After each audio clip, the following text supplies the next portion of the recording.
যাদেরকে ইংরেজদের দালাল বলে অপপ্রচারের পিছনে বাংলাদেশে সবচেয়ে বেশি যিনি আদা জল খেয়ে লেগেছেন, সবচেয়ে বেশি লেখালেখি করেছেন, তার নাম কওমি অঙ্গনের একজন মৌলবী, মাওলানা তো বলতে চাই না, নুরুল ইসলাম অলিপুরি। কথা বলে না কেন, ঠিক কিনা? আমার কষ্ট হচ্ছে, গত বছর আমি চ্যালেঞ্জ দিয়েছি, ওনার কোন অনুসারী, উনি যদি বলে যেন আমি মুরব্বী হয়ে গেছি, ওনার কোন অনুসারীও যদি আমাদের সাথে অনলাইনে হোক বসত, আমরা প্রমাণ করে দিতাম যে আলা হযরত ইংরেজদের দালাল নয়, বরং দেওবন্দের বড় বড় আকাবির।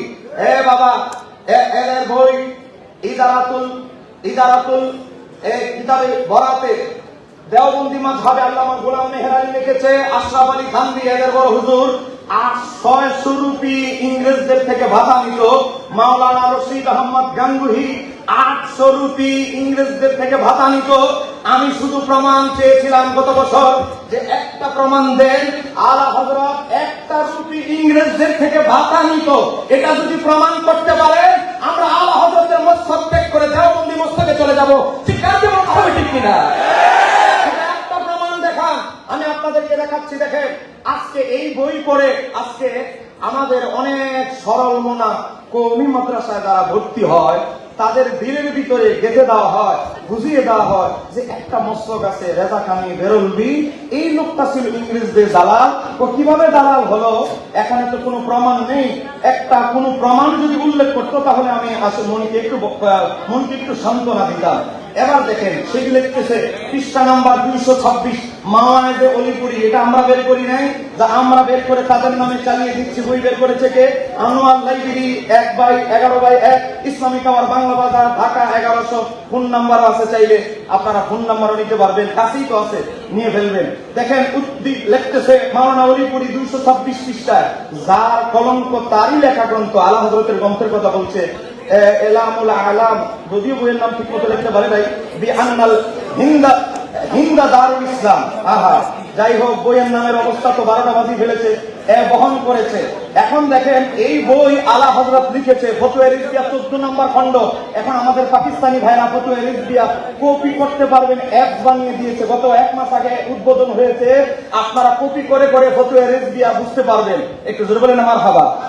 14 নম্বর ভলিউমে এই রিসালাটা আছে। আলা হযরতকে প্রশ্ন করা হয়েছিল যে সাইয়্যিদি আলা হযরত হিন্দুস্তান কি দারুল হরব না দারুল ইসলাম? আলা হযরত বলেছে ইমাম আযম আবু হানিফা, আমাদের ইমামের মতে হিন্দুস্তানের যে দারুল ইসলাম হওয়ার জন্য যে একটা দেশ, যে 3টা শর্ত, এই 3টা শর্ত হিন্দুস্তানে আছে। ইংরেজরা শাসন করলেও এখানে জুমা, জামে মসজিদ, ঈদের নামাজ সব অনুমতি আছে। সেই ইমাম আজমের শর্ত অনুসারে এই হিন্দুস্তান দারুল হরব নয়, দারুল ইসলাম। এখন আমার কথা হচ্ছে, এই আলা হযরত ইমামে আজমের আলোকে ফতোয়া দিয়েছেন, শর্তগুলো তিনি 29টা ফতোয়ার কিতাবের আলোকে প্রমাণ দিয়েছেন। আমার বাবার ভাইরা, আজকে আলা হযরতের বক্তব্য খণ্ডন করতে হলে শুধু বইয়ের নাম কেন উল্লেখ করো?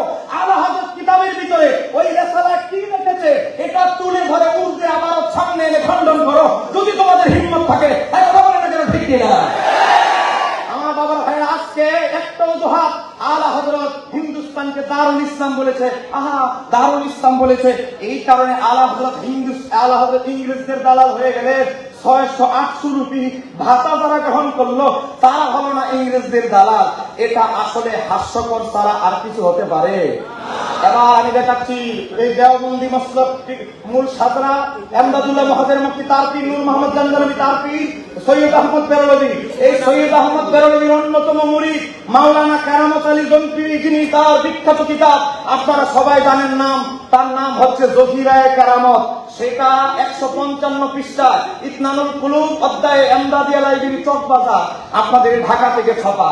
সেখানে স্পষ্ট লিখেছি, এমন এই যে হিন্দুস্তানের কথা বলছে বিলাসো বা দারুল ইসলাম, এই যে হিন্দুস্তান, এটা বিনা সন্দেহে বিনা সংশয়ে দারুল ইসলাম। একটু জোরে বলুন না মারহাবা।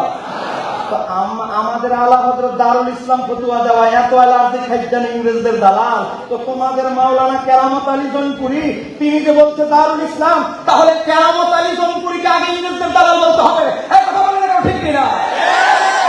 তাদের আরেকজন মুরব্বী মাওলানা আব্দুল হাই লখনবী, যার রেফারেন্স তাদের পত্রিকায় প্রতি বইয়ে বইয়ে দেওয়া হয়।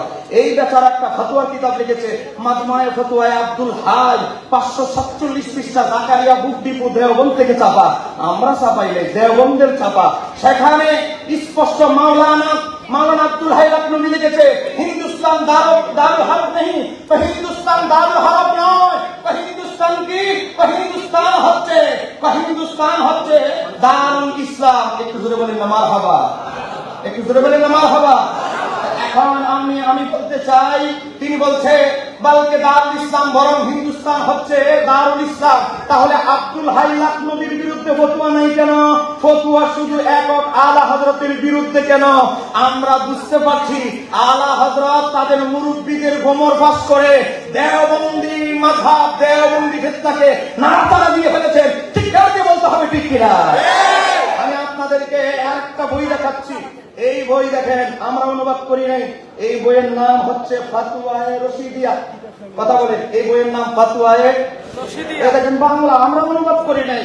বইয়ে প্রকাশনা করেছেন আল খিদমা প্রকাশনী, ইসলামিক টাওয়ার বাংলা। অনুবাদ তো আমরা করি নাই ভাই, অনুবাদ তো তোমরাই করেছো। এই জায়গার ভিতরে মাওলানা রশিদ আহমদ গাঙ্গুহি, আমি উর্দুরে বলেন দিচ্ছি, রশিদিয়া 526 পৃষ্ঠা, মাকতুবাতুল বুশরা দেওবন্দের ছাপা। সেখানে মাওলানা রশিদ আহমদ গাঙ্গুহি নিজে উল্লেখ করেছেন, হিন্দুস্তান দারুল হরব, এটা হুনি মে ইখতিলাফ উলামা কা হ্যায়, হিন্দুস্তান যে দারুল হরব, এখানে আলেমদের ভিতরে অনেক ইখতিলাফ আছে, এটা ইখতিলাফি মাসালা। তিনি কোন রায় না দিয়ে সর্বশেষ লিখলেন আল্লাহু আ'লাম, আল্লাহ এই ব্যাপারে সঠিক জানে। তো তোমাদের বড় হুজুরের বিরুদ্ধে ফতোয়া নেই কেন? ফতোয়া শুধু আলা হযরতের বিরুদ্ধে কেন? আমরা জানতে চাই, কথা বলেন এটা ঠিক কিনা? আজকে এই আলা হযরত কনফারেন্স থেকে আমি 20 সেকেন্ডে আপনাদেরকে, আমি একজন ক্ষুদ্র মানুষ হিসেবে, আপনারা দেখেছেন অলরেডি কয়েকটা ডিবেট আমি অনলাইনে করেছি। সামনে শবে বরাত নিয়ে আরেকটা ডিবেট আহলে হাদিসদের সাথে হচ্ছে। একটু জোরে বলেন মারহাবা। আগামী ফেব্রুয়ারি 2 তারিখ আমি আপনাদের সুন্নিয়তের একজন নগণ্য প্রতিনিধি হিসেবে শেয়ার করবেন, সত্য লেখার চেষ্টা করবেন, কমেন্ট করবেন। আরেকটা চ্যালেঞ্জ দেই, কোন কওমি আলেম যদি থাকে, আলা হযরত ইংরেজদের দালাল ছিল, ইংরেজদের থেকে কত রুপি পাইতো, এটা যদি কেউ প্রমাণ করতে পারে, আবারও এবছর চ্যালেঞ্জ দিচ্ছে আলা হযরত কনফারেন্সে, আমরা মস্তকে আলা হযরত ছেড়ে মস্তকে দেওবন্দে চলে যাব। আপনারা কি আমার পক্ষ থেকে নিজ নিজ এলাকায় চ্যালেঞ্জ দিতে পারবেন ইনশাআল্লাহ?